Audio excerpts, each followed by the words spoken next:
This is an emotionally charged, deeply personal story of an elderly woman's betrayal by her family. The voiceover should guide the listener through her vulnerability, anger, and eventual empowerment. The tone must evolve alongside the emotional shifts in the character's journey. I never thought it would end like this. My own daughter, the one I raised, the one I gave everything for, had abandoned me. At 73, I never imagined I would find myself alone, isolated in a corner of a nursing home while my family moved on with their lives without a second thought. I gave them my time, my money, my love, and yet, when I needed them most, I was tossed aside as if I meant nothing. It wasn't supposed to be this way. I had always believed that family was everything. I thought they would take care of me as I had cared for them. After all, I had sacrificed for them in ways no one could understand.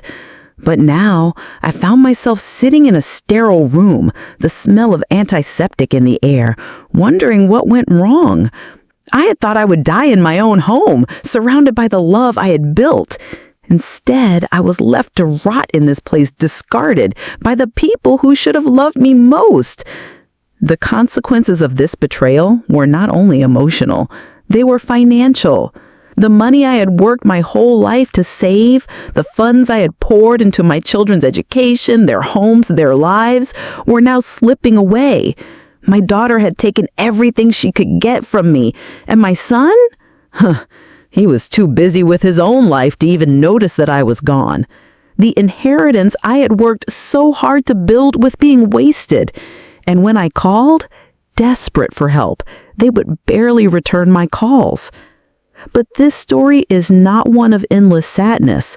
No, this is a story of revenge, of reclaiming what was taken from me, and I will make them pay for every moment they ignored me, for every penny they spent without so much as a thank you. I had been nothing more than a tool to them, an ATM when they needed money, and a lifeline when they couldn't pay their own bills. I was used, and now they would learn that there is a price for treating family like garbage. But as I sat here, the silence thick with memories of days when I had laughed and loved with my children, I felt a fire ignite within me. It had been years since I had taken control of my own life, years since I had said no to them. They thought I was weak, but that was about to change. It wasn't over yet.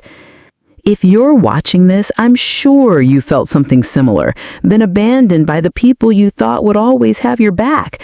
Maybe your children stopped calling, or maybe they only reached out when they needed something. If you've ever felt that sting, that rejection, like no one cares, I want you to drop a comment below. Share your story, because you're not alone in this. Together we can stand up for ourselves, no longer allowing others to take advantage of our kindness. Let me tell you how this all started, how a mother who gave everything could be treated as nothing. For as long as I can remember, my daughter Claire had always been the one who needed the most help. She had come to me with endless requests for money, and I never turned her down. College tuition, paid. Wedding expenses, covered. Emergency medical bills, I was there. I sacrificed my retirement savings, all so that she could live the life she wanted. But when the time came for her to repay me in any way, when I needed a little care, she was too busy to even visit. I was supposed to be there for her, but who was there for me? As for my son Frank, well, I barely heard from him anymore. He had always been a bit distant, but he had become a ghost in my life. The once doting boy who used to hug me tight when he came home from school now barely answered my phone calls. The only time he reached out was when he needed something. One time it was for a loan to pay off his car. Another time it was for repairs on his house. But did he ever ask how I was doing? Did he ever consider my needs? Of course not. I was his bank, his safety net. And once I couldn't give anymore, I was nothing. The tipping point came when I needed help paying for my medical bills. I had been diagnosed with a chronic illness, and the treatments were expensive. I called Claire, expecting her to help, just as I had helped her. She told me she was too busy and promised to call back later. That call never came. I knew then that I was truly alone, and that was when I decided enough was enough. I wasn't going to be their doormat anymore. But what was I supposed to do? How could I make them understand the hurt I felt, that they couldn't keep taking from me without consequences? I couldn't sit idly by, letting my family drain me dry. I had worked my whole life for what I had, and now it was time for me to take control. I wasn't just going to fade away into the background of their busy lives. I would make them realize that they had underestimated me. They had crossed a line, and now they would pay the price. The time of playing the victim was over. It was time for me to fight back, to make them see the cost of their actions. I may be elderly, but I still have my wits about me, and I would use everything I had left to get the justice I deserved. It feels like a lifetime ago when Jim was still here. We had so many plans, so many dreams for the future. I remember sitting on the porch together, sipping iced tea as the sun set, talking about what we'd do when we retired. He always said we'd buy a little house by the lake, maybe start a small garden, and just enjoy the quiet life. But those plans died with him, just like so much else. Jim was everything to me. We met when I was just 20, and from that moment on, he was my world. We raised 2 children, built a home, and worked hard to provide a life we could be proud of. He was a good man, always putting others before himself, always thinking about the future. He was the one who pushed me to keep going when things got tough, and I always believed that together we can handle anything. But when he passed suddenly from a heart attack 7 years ago, everything changed. I felt like I was left holding the pieces of a life I wasn't sure I knew how to navigate without him. He was always the rock, the one who kept us grounded while I took care of the home and the children. Without Jim, I was lost, more than just emotionally. I was financially exposed. The house was too big for just me, and my savings were nowhere near enough to cover everything. I had always relied on Jim's steady income, but now I was on my own. But I didn't just think about myself. I thought about my children. I thought about Claire and Frank. They were grown now with families of their own, but I knew they'd need me, just like I had always been there for them. I had always done my best to be the mother they could rely on. And when the inevitable financial struggles hit after Jim's death, I was there, stepping in to help them when they couldn't make ends meet. For Claire, it started with her college tuition. She was struggling to pay off student loans, and when she came to me asking for help, I didn't hesitate. I wrote her a check for $20,000. I didn't think twice. I thought, this is what family does. She was my only daughter, and I couldn't bear to see her struggle. So I helped her with tuition, with rent, with everything. Then there was Frank. Frank had always been a bit of a free spirit, never quite as financially stable as Claire. When he bought a house, he asked for help with the down payment. I took out a small loan against the house to give him $40,000 to help him get settled. And when his business started to struggle, another $30,000. There were medical expenses for both of them, for my grandchildren, for their spouses. They'd always come to me, and I never once thought about saying no. I couldn't. That was the role I had played my whole life, the provider, the one who kept the family afloat. And so I gave. I covered vacation expenses for Claire's family, paying for flights and hotels when they went on trips. I helped them buy gifts for their children. I paid for new clothes for their growing kids. And I always made sure they had enough for holidays. I couldn't stand the thought of them going without, even when my own savings started to dwindle. But I justified it. I thought to myself, this is what family does. We help each other. We make sacrifices for the ones we love. But looking back now, I can see how I was just enabling them. Frank and Claire had always seen me as a source of support, not as a person with needs of my own. They took from me willingly, without hesitation, never even asking if I could afford it. Never once did they consider what I was giving up to make sure they had everything they wanted. And even more painful was that I never said no. I never wanted to disappoint them. I thought if I gave enough, I would be loved enough. I thought that they would appreciate my sacrifices, that one day they would understand just how much I had done for them. But as the years passed, I began to feel the weight of it all. The money I had loaned out, the bills I had paid, the sacrifices I had made, everything was starting to catch up with me. My savings were nearly gone, and the pension my husband had left me was no longer enough to keep up with the expenses of running the house, paying for medical treatments, and maintaining the lifestyle I had always provided.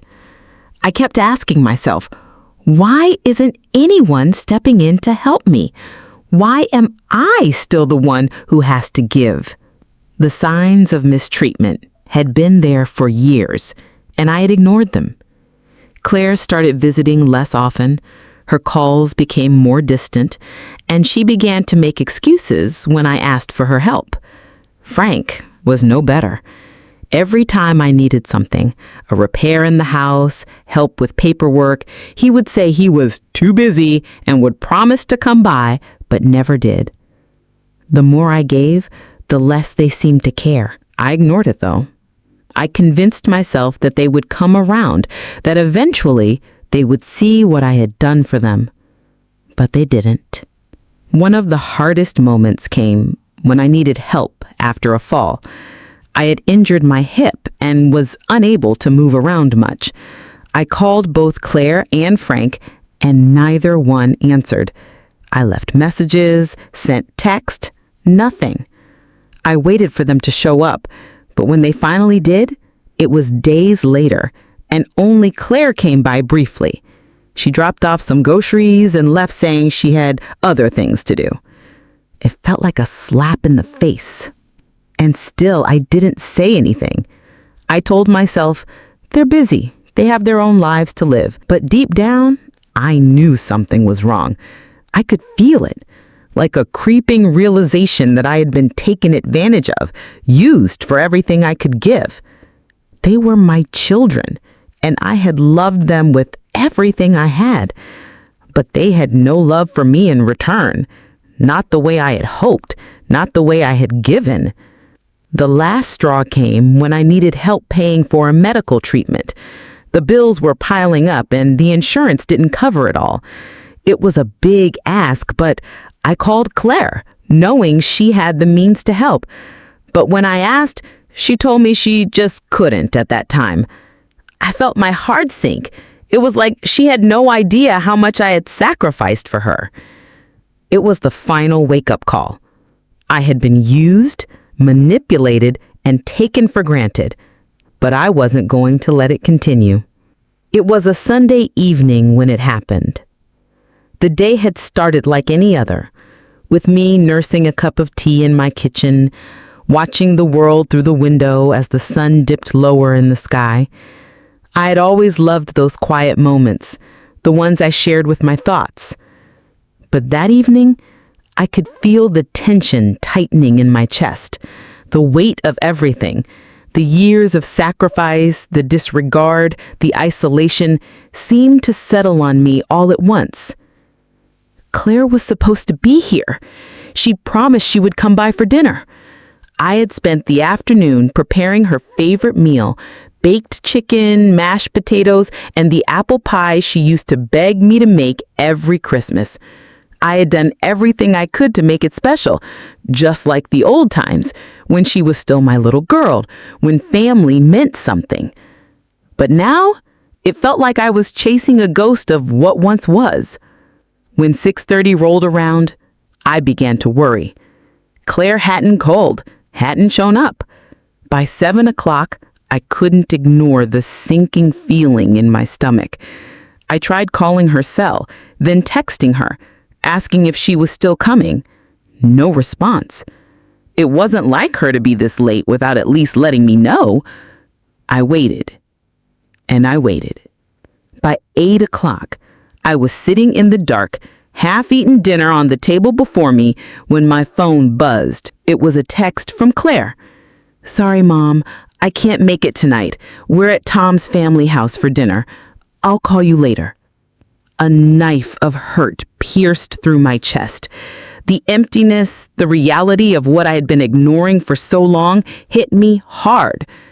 Tom's family, not mine. My daughter was spending time with her husband's family, not her own, the family she had abandoned me for. I didn't respond right away. My hand trembled as I held the phone. For a brief moment, I just sat there, the weight of it all settling like stones on my heart. The years of helping her, of putting my life aside to build her a future. And yet, I was nothing more than an afterthought, not even important enough for dinner. Something inside me snapped.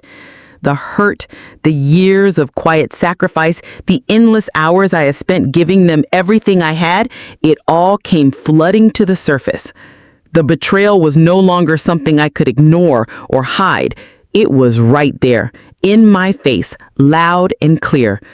I was a mother who had been cast aside, who had been used, and now I was going to let her know just how deeply she had cut me.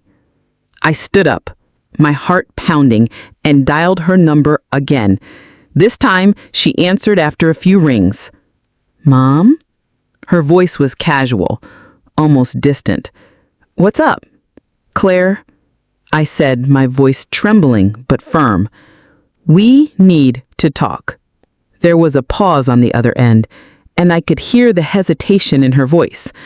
"Mom, I'm sorry. I told you I couldn't make it tonight. I'll make it up to you soon." "No," I snapped, a burst of emotion rising. "You're not going to make it up to me. Not anymore." I took a deep breath, my voice trembling with emotion. "This has been happening for years now. You only come to me when you need something. Money, favors, help. But when it's time for family, when I need you, you're never there." I could hear her breathing on the other end, her tone shifting from casual to defensive. "Mom, you're blowing this out of proportion. It's just dinner with Tom's family. I'll come over next week, okay?" "No," I said, my voice cutting through the line. "I'm tired of waiting for next week. I'm tired of putting my life on hold for you." The words I had been holding back for years came tumbling out. "You've taken everything from me, Claire. Everything. I've paid for your college, your weddings, your vacations, your homes. I've made sacrifices I never should have made. For what? So you could ignore me when I needed you? So you could leave me alone in this house feeling like I'm invisible?" There was silence for a moment. I could hear her rustling around, maybe looking for an excuse, maybe trying to come up with something that could make it all better. But I wasn't listening anymore. "I'm not your bank. I'm not your ATM. And I'm not going to sit here and pretend like I'm okay being treated like this. I've given you everything, Claire, and you've never appreciated it. I'm done. I'm done being used." I could hear her voice crack. "Mom, I didn't mean to hurt you. I'm just trying to live my life." "And what about me?" I interrupted, my voice rising. "You live your life, but I've lived mine for you. And now I'm here, alone, watching my family walk away from me, pretending like it's my fault." There was a long pause, and I could hear her sniffling through the phone. "Mom, I'm sorry, I really am, but you need to understand, I have my own life now. I have responsibilities, and I can't always be there for you." I felt a surge of anger and pain, but this time it didn't hurt as much. The realization had finally hit me. I had been enabling this. I had been letting them take, and now it was time for me to stop. "No, Claire," I said, my voice steady. "You've made your choices, and I've made mine. You've taken everything I had to give, and now I'm taking back control. I won't be your backup plan anymore. I won't be here when you need me. Not until You respect me, and I mean really respect me. Not with words, but with actions. She didn't say anything for a long moment. When she spoke again, it was barely a whisper. I didn't mean to hurt you, Mom. You already did, I replied quietly. But I'll be all right. I'm going to stop enabling your behavior, Claire. I won't keep pretending like everything is okay. I can't. Not anymore. I hung up the phone, and for the first time in years, I felt a strange sense of calm wash over me. The flood of hurt and anger was still there, but there was something else too. Something I hadn't felt in a long time. Empowerment. The truth had come to light, and I wasn't going to let myself be exploited anymore. This wasn't the end. It was the beginning of something new. I had finally taken the first step toward justice, and there was no turning back now. I sat at the kitchen table late that night. The soft hum of the refrigerator, the only sound in the otherwise still house. My hands were shaking, but this time it wasn't from anger. It was from the realization that I had finally had enough. For too long, I had let them take everything I had to give. Now, I was going to take back what was mine. This is an emotionally charged, deeply personal story of an elderly woman's betrayal by her family. The voiceover should guide the listener through her vulnerability, anger, and eventual empowerment. The tone must evolve alongside the emotional shifts in the character's journey. The first step was simple: gather the evidence. I needed to see exactly how much I had sacrificed and how much I had lost. I opened the drawer where I kept my important documents, and for the first time, I didn't just skim through the papers. I examined every receipt, every bank statement, and every check I had written over the past 10 years. The numbers blurred together in my mind, but the reality hit me hard. There were the thousands I had given to Claire for her education, $25,000 for her first year of college, then another $30,000 when she decided to go back to grad school. There was the $15,000 I had loaned her for her wedding and $10,000 for their honeymoon. But it didn't stop there.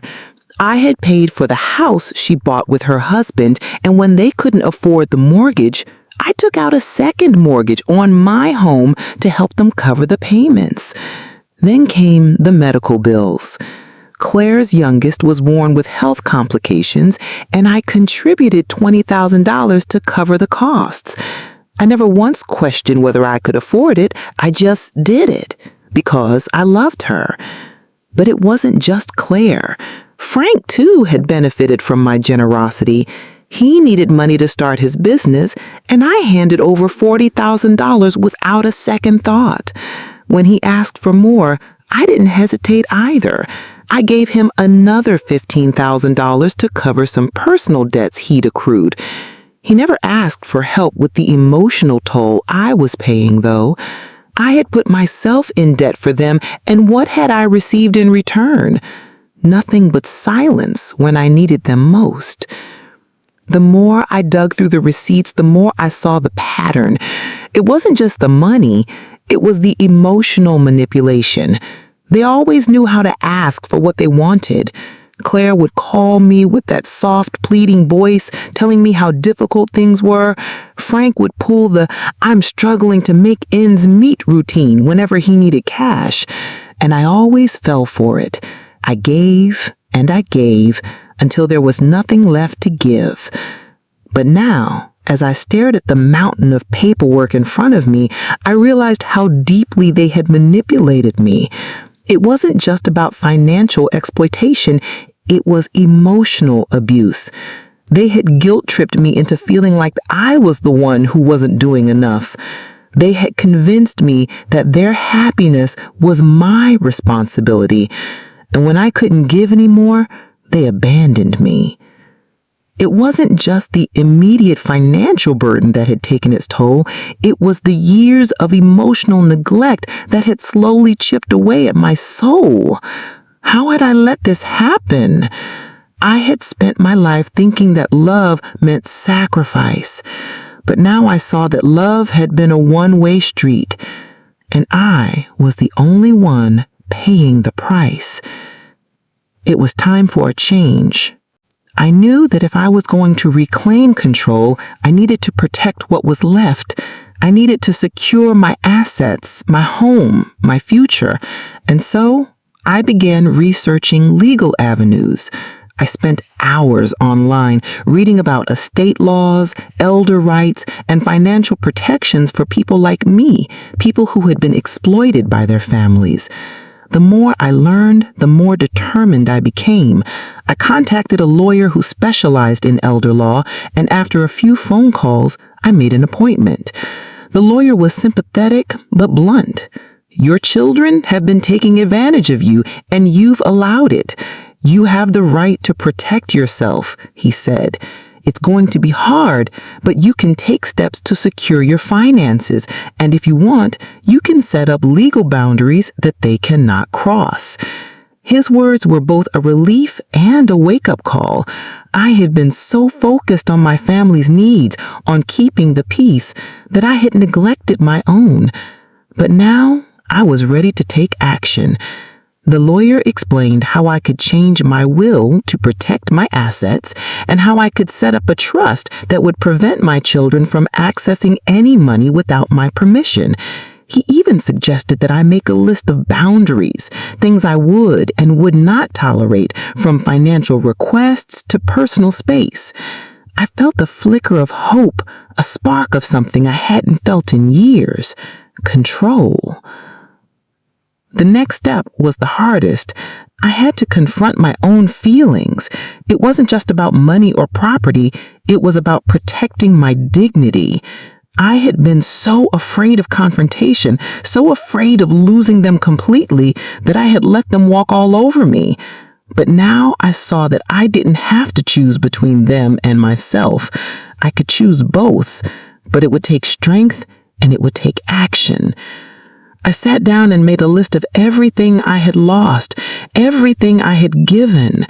I wanted to see the total cost of my sacrifices laid out in front of me, to understand the scope of what I had endured.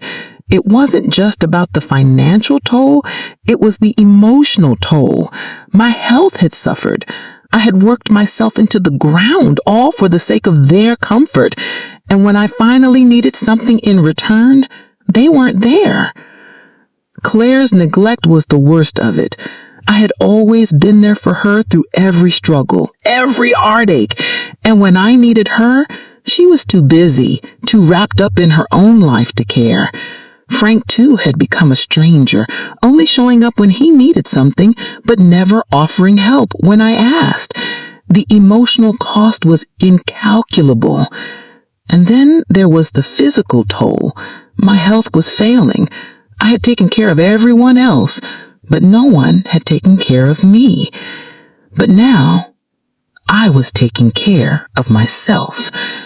As I prepared for the upcoming confrontation, I felt a sense of clarity I hadn't felt in years.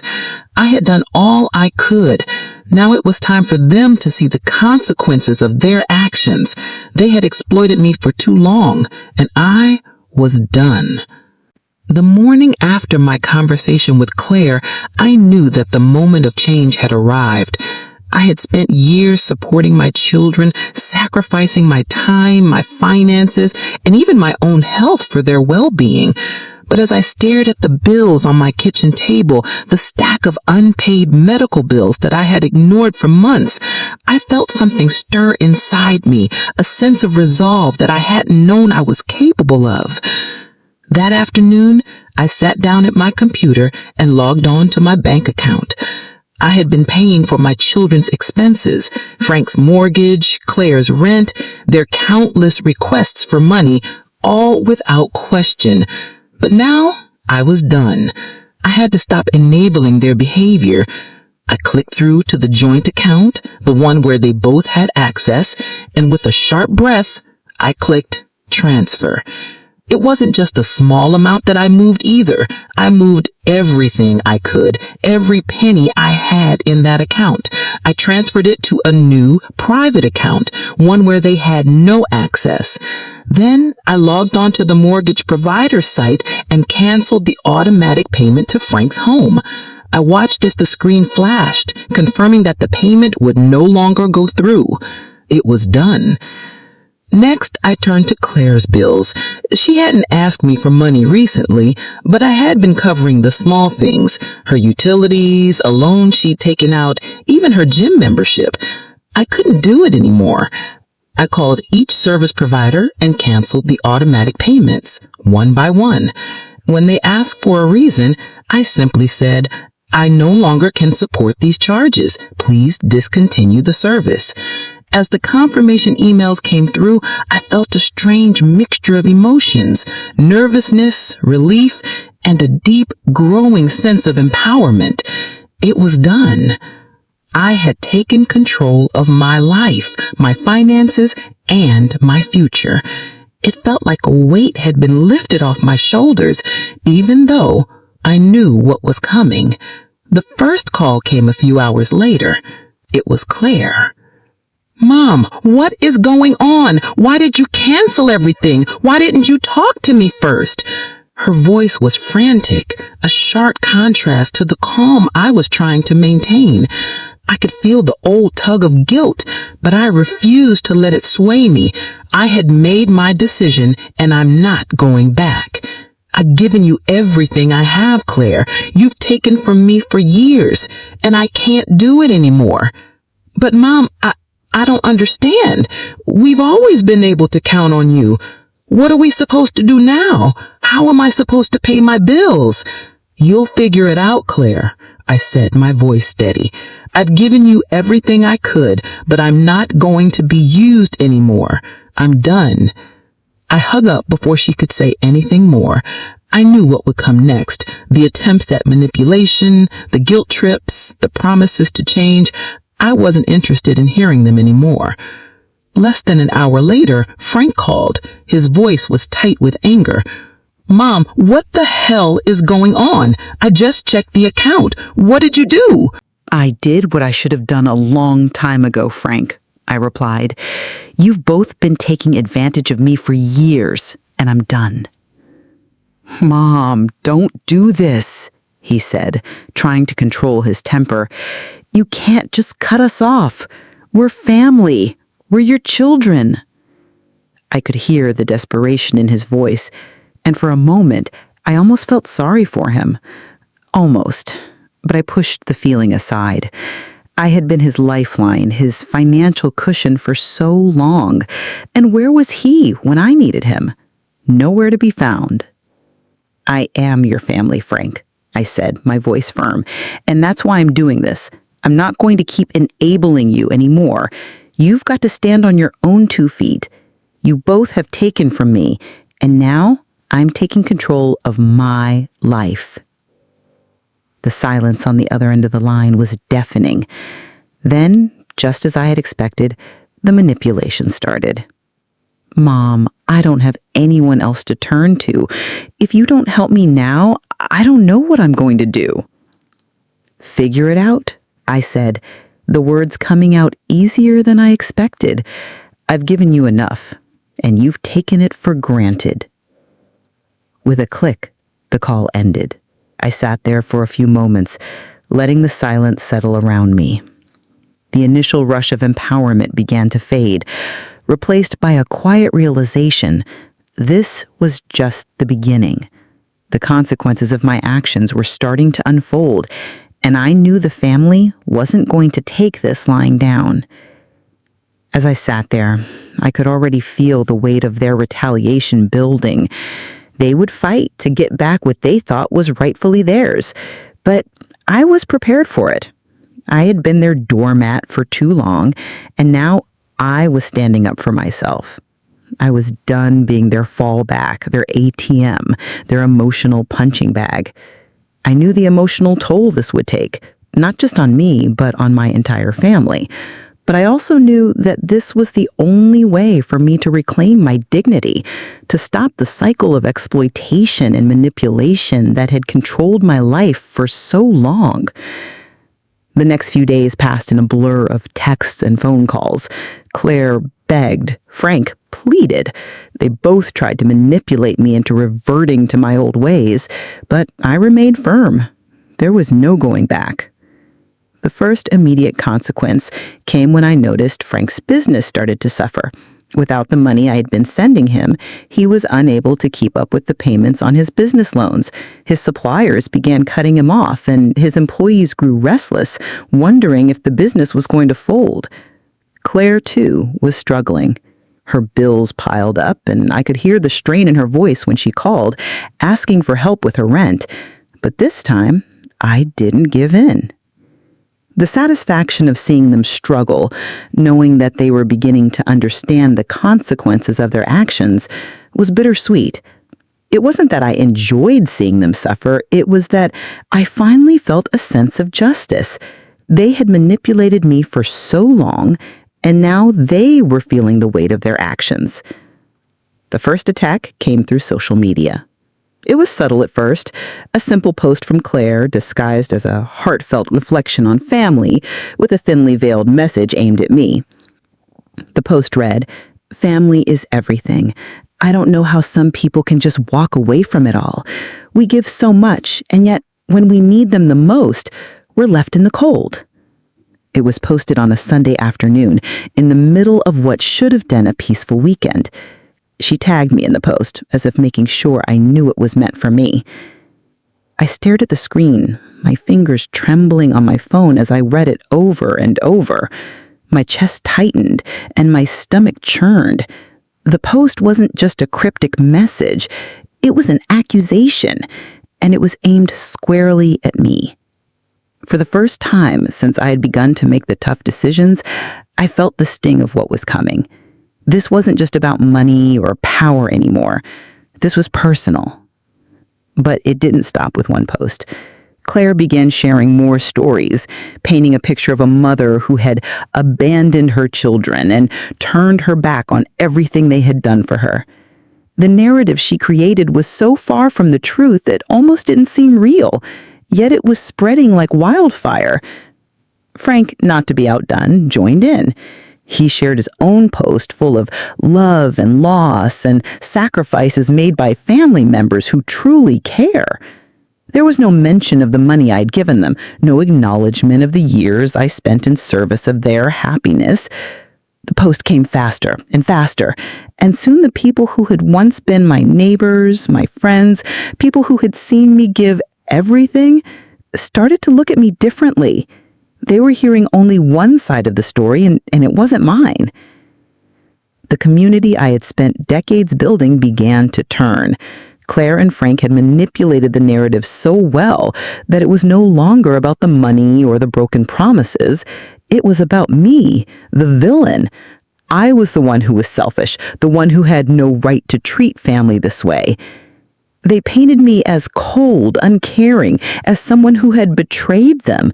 And the worst part was, there were people who believed it. I tried to ignore the comments at first.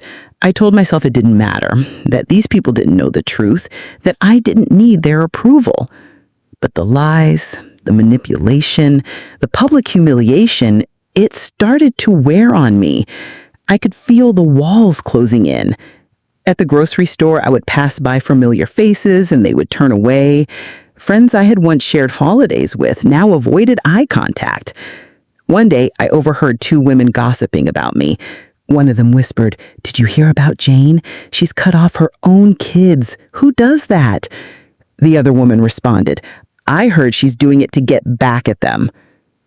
That was the worst part, the isolation. No one was calling me anymore. No one was stopping by. I hadn't expected everyone to side with me, but I had hoped that at least some people would know me well enough to see the truth. But no, it felt like I was being erased from the community, my entire reputation painted with the same brush. The gossip spread fast. At the local diner, I overheard a group of people talking about my situation. One woman said, "She doesn't deserve anything. They've been so good to her, and now look at how she treats them. It's shameful." I felt small, smaller than I'd ever felt in my life.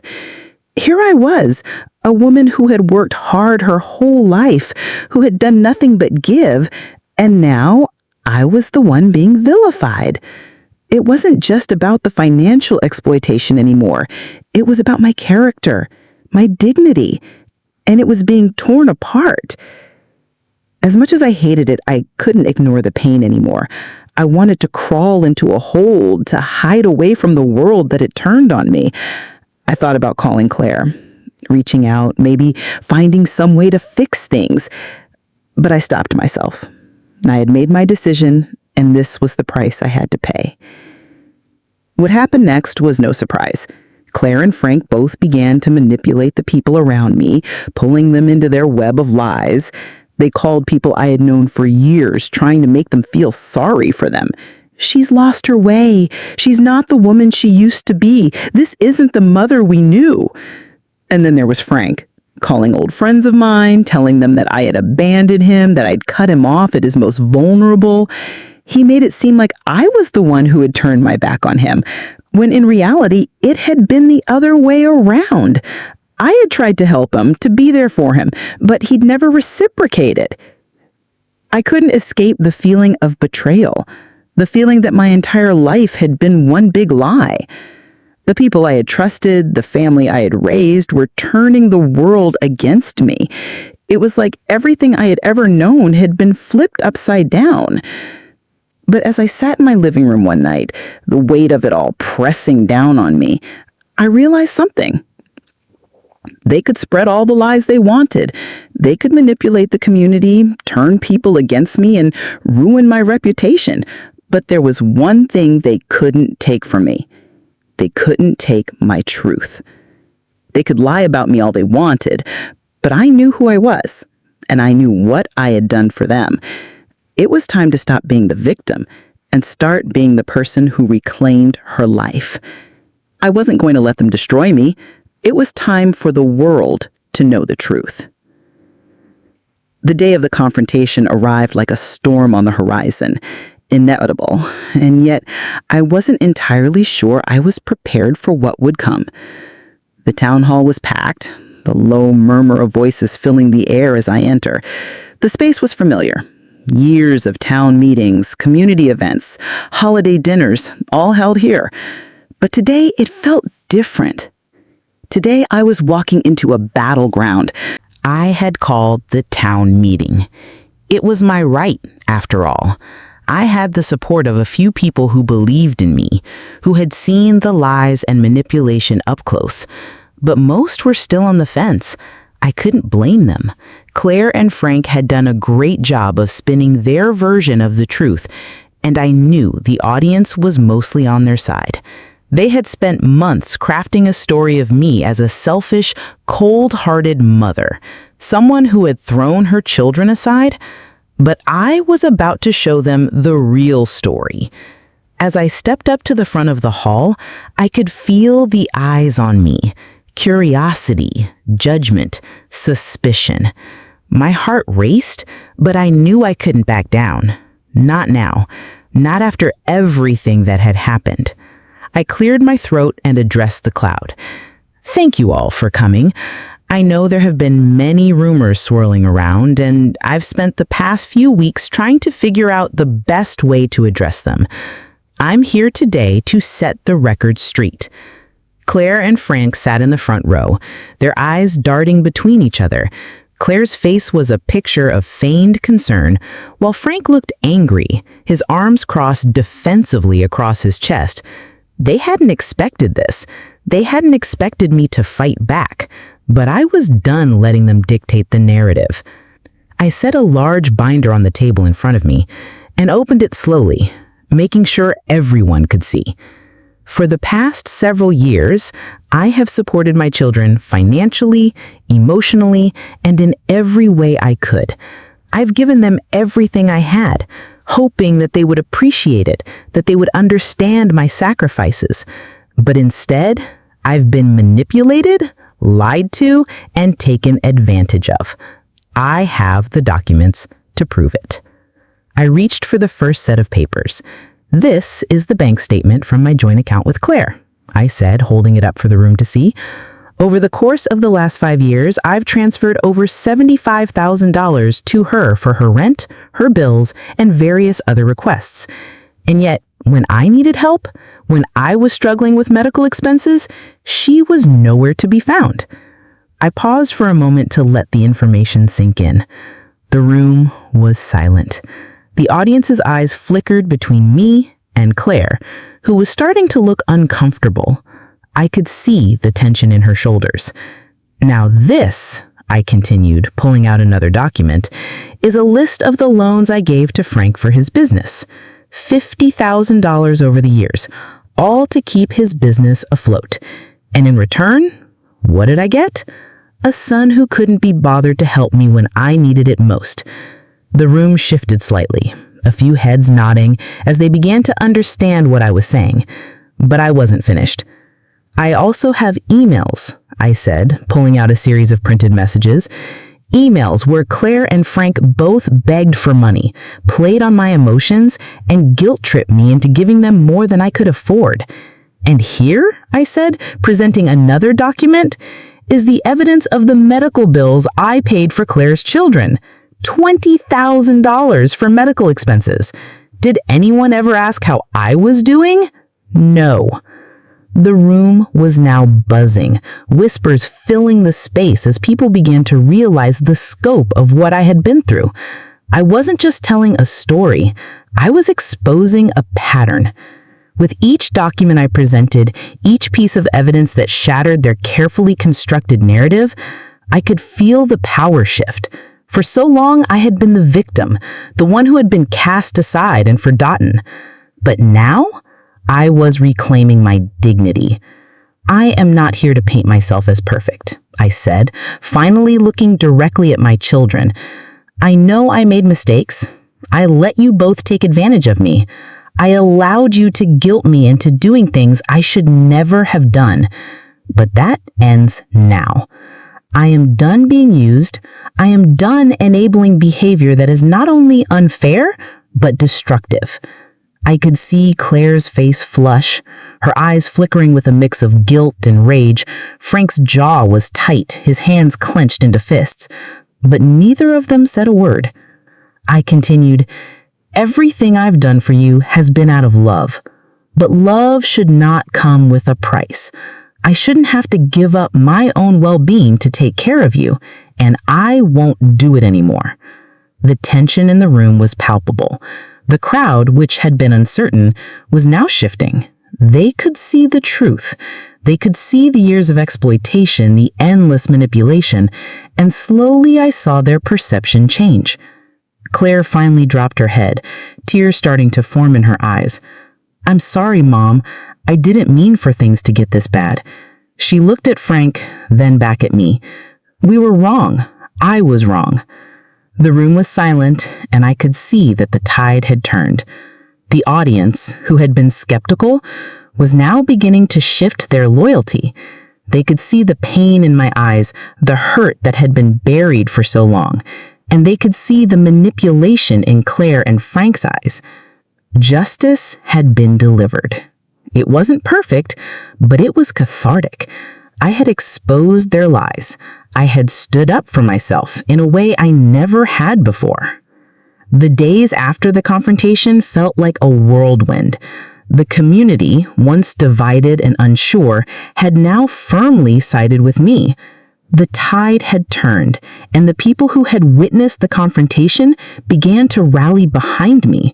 What had been a small, cautious group of supporters quickly grew as more and more people came forward to offer their support.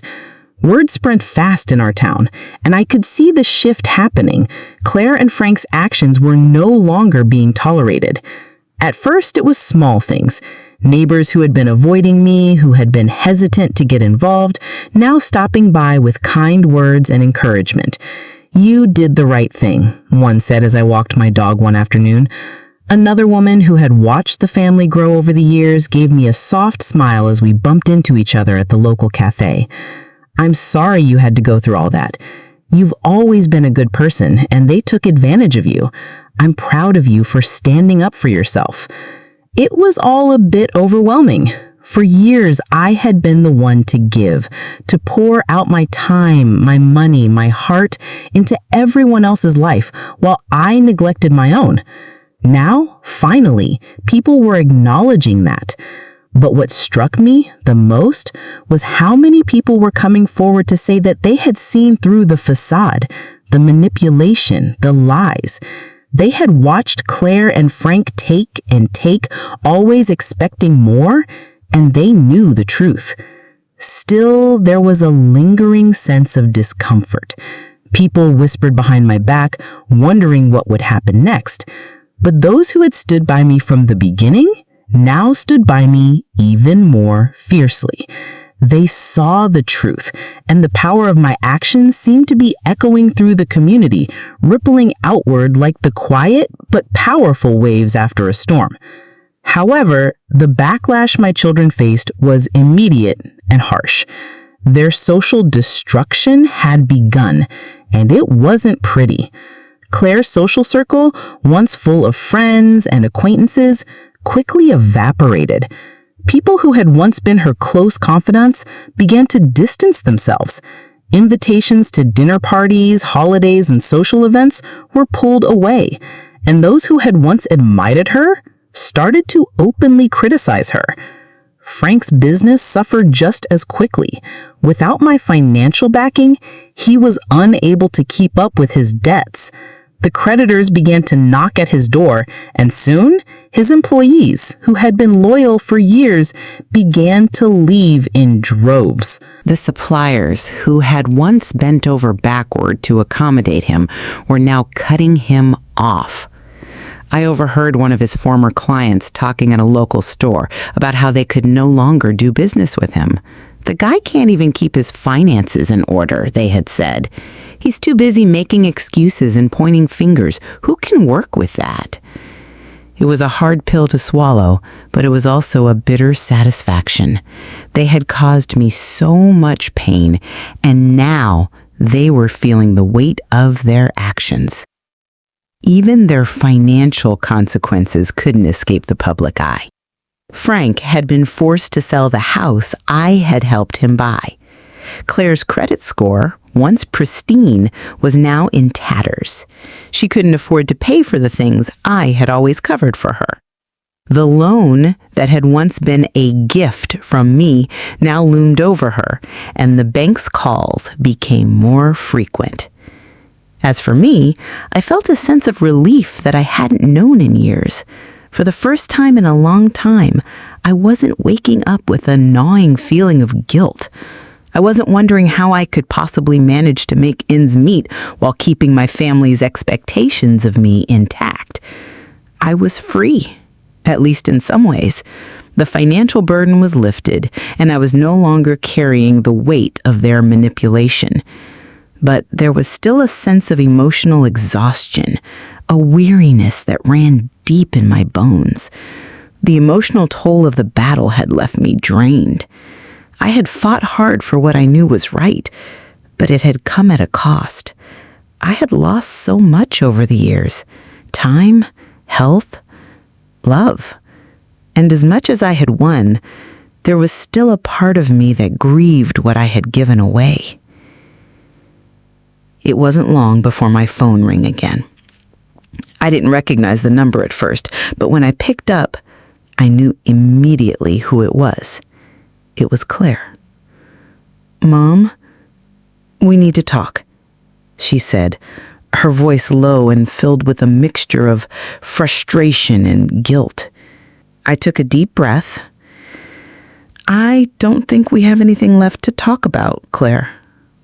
"No," she said, her voice breaking. "Please, just hear me out. We're sorry. We were wrong. I was wrong. I didn't realize how much you had done for us. Please, we need to fix this." I closed my eyes for a moment. There was a part of me that still loved her, that still wanted to forgive her.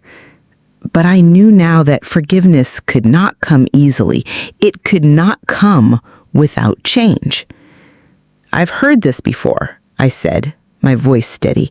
"But you have to understand something, Claire. I can't keep enabling you. I've given everything I have for you both, and where has it gotten me? Nowhere." "I didn't mean for things to get this bad," she whispered. "I know you didn't, but it's time for things to change," I replied, my voice softening just a bit. "You need to understand the consequences of your actions. I can't help you anymore unless I see real change.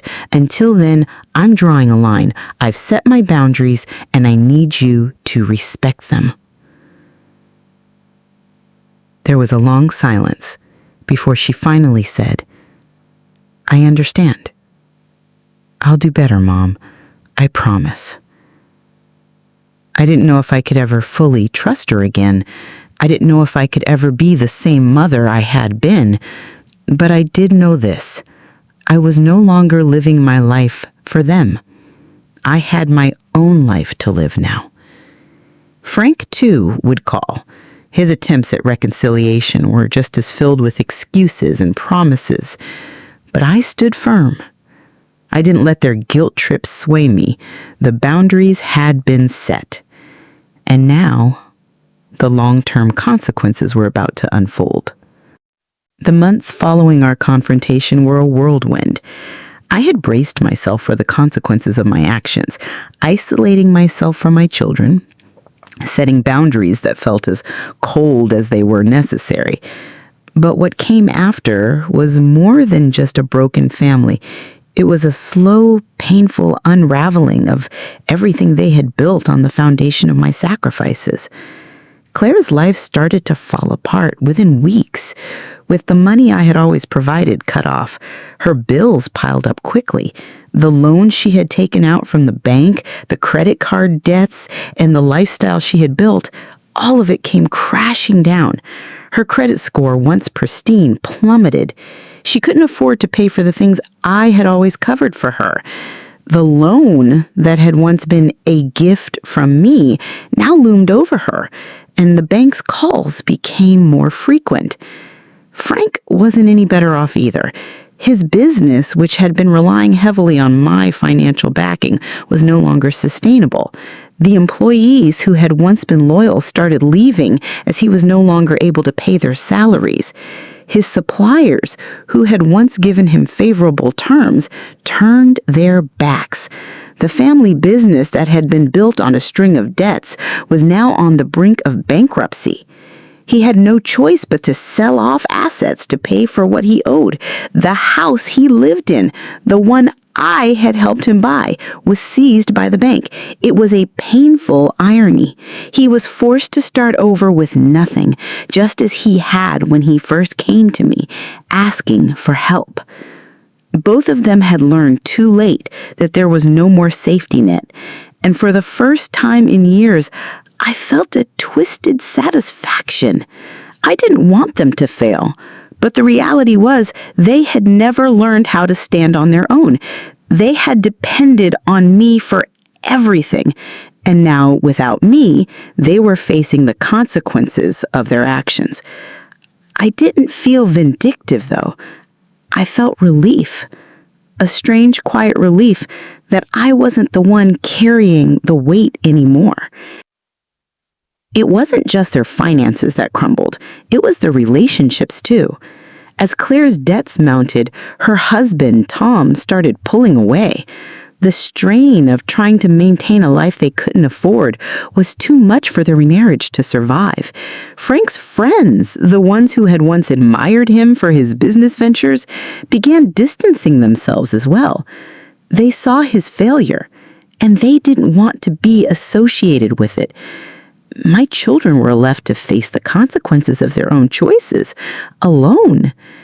But even as their worlds collapsed, the calls didn't stop coming. Claire called me again, and this time there was no anger in her voice, only desperation. "Mom, we need to talk," she said, her tone soft and shaky. "I'm sorry for everything I did. I didn't realize how much you had taken from me, how much I had hurt you. Can we just sit down and fix this?" I heard her voice crack, but I stood my ground.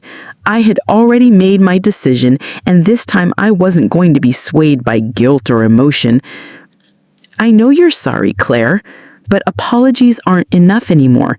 You've taken so much from me, and now you have to face the consequences of your actions. This isn't something that can be fixed with words. You need to show me that you understand what you've done and that you're willing to change, not just for me, but for yourself. I understand, she said, the words heavy with regret. But I'm scared, Mom. I don't know how to fix everything. I took a deep breath, feeling a mixture of sadness and resolve. The first step is to stop looking for someone else to fix it for you. You have to take responsibility for your own life now. I can't keep doing it for you. After the phone call, I sat in silence for a long time, reflecting on everything that had transpired, the years of sacrifices, the heartache, the manipulation. But through it all, there was one truth I had come to understand. Love should not come at the cost of your own dignity. I had sacrificed too much, let myself be used for far too long, and now the boundaries I had set weren't just for them. They were for me. Frank, too, would try to reach out, but his words were empty. Mom, we've both made mistakes. Can't we just start over? Please, don't let this tear our family apart. I heard the desperation in his voice, but I wasn't going to be moved. I'd been down this road too many times. The promises, the excuses, they didn't mean anything anymore. Starting over means taking responsibility. It means showing me that you've learned something from this. Not just saying sorry, but doing something to prove it. Neither of them liked what I had to say. But they had no choice. The lesson had been delivered, loud and clear. The love I had given them had been unconditional, but it had come at a cost that I could no longer afford to bear. And now, they were the ones paying the price. It wasn't easy for me to stand firm, to set those boundaries, but in doing so, I had begun to reclaim my life. I had learned that true love didn't come with strings attached, that family didn't mean sacrificing your own well-being for the sake of others.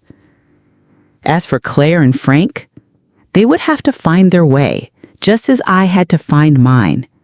Whether they learned the lessons I had tried to teach them remained to be seen. But one thing was clear. They couldn't rely on me anymore. The foundation of their lives had been built on my sacrifices, and now they had to rebuild it on their own. As I sit here, sipping my morning coffee, watching the sun peek over the horizon, I can't help but marvel at how much my life has changed.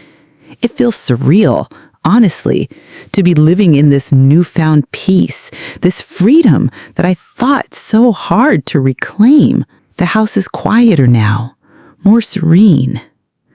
No longer do I wake up with a pit in my stomach, burdened by guilt or fear of the phone ringing with another request for money, another demand I could never meet. For the first time in years, I feel in control. I'm no longer living for my children, for their demands and expectations. I'm living for myself, something I hadn't truly done in far too long. There's a certain joy in that, an unexpected lightness that comes with letting go of everything I thought I needed to carry. The bills are manageable now. My finances stable. I've taken the steps to protect my assets, to build the security that I had sacrificed for years. And for the first time in a long time, I feel like I can breathe. The sense of suffocation I once felt, the weight of everyone's needs on my shoulders has lifted. I've learned how to stand on my own without constantly bending to the will of others, and that, in itself, is a gift, one I almost forgot I had the right to give myself. I think back now, not just on the past few months, but on the years leading up to it, on everything I did for my children, everything I sacrificed because I thought that was what a mother was supposed to do. I thought that was love, to give until you had nothing left. But now I see it differently. True love, true family, doesn't come at the cost of your own happiness. It doesn't come with strings attached, with the expectation that you will sacrifice your well-being for the sake of others. The family I thought I had, the one that I had tried so hard to keep together, wasn't the family I needed. My children, Claire and Frank, they used me. They took everything my children, Claire and Frank, left. But now I see it differently. True love, true family, doesn't come at the cost of your own happiness. It doesn't come with strings attached, with the expectation that you will sacrifice your well-being for the sake of others. The family I thought I had, the one that I had tried so hard to keep together, wasn't the family I needed. My children, Claire and Frank, they used me. They took everything I gave without ever considering the toll it would take on me. They were never interested in what I needed, only in what they could get. And when I could give no more, they turned on me, branding me as the villain. But that's where I learned the difference between real family and fake family. The real family, the ones who truly loved and supported me, were the friends who stood by me through the hardest moments, who gave me their time and energy without asking for anything in return. They were the people who respected my boundaries, who understood that love isn't about giving endlessly, but about giving with respect. And in a way, that's where my healing began. I wasn't alone. I wasn't forgotten. The love I had given to my children was now being returned to me in unexpected ways. From the friends who had witnessed the truth and stood by me, to the quiet moments of peace I found in my own company. This new life, one that I had fought for, felt like a reward. It's funny, really. I thought I was standing up for myself in the confrontation, but I realize now that it was more than that. It was about reclaiming my own worth. It was about realizing that I deserved more than to be a pawn in someone else's game. And that, in itself, is the greatest lesson I could have learned. As I reflect on everything that has happened, I'm filled with a quiet appreciation for the lessons life has taught me. I've learned to recognize my own worth. I've learned the importance of setting boundaries, not just with others, but with myself. And most importantly, I've learned that justice isn't always about revenge. It's about standing up for what's right, regardless of the consequences. For those of you watching who may be going through something similar, I want you to know that you're not alone. If you've ever felt used, if you've ever felt like your love and sacrifices were taken for granted, I want you to reflect on your own relationships. What are you giving, and what are you getting in return? If you're stuck in a cycle of exploitation, it's time to stop. It's time to reclaim your power, your peace, your life. I'd love to hear your thoughts, your stories. Have you ever been in a situation where you had to stand up for yourself? What did you learn along the way? Please leave your comments below. let's start a conversation about the power of setting boundaries and reclaiming your life. And before we go, stay tuned for the next part of this series.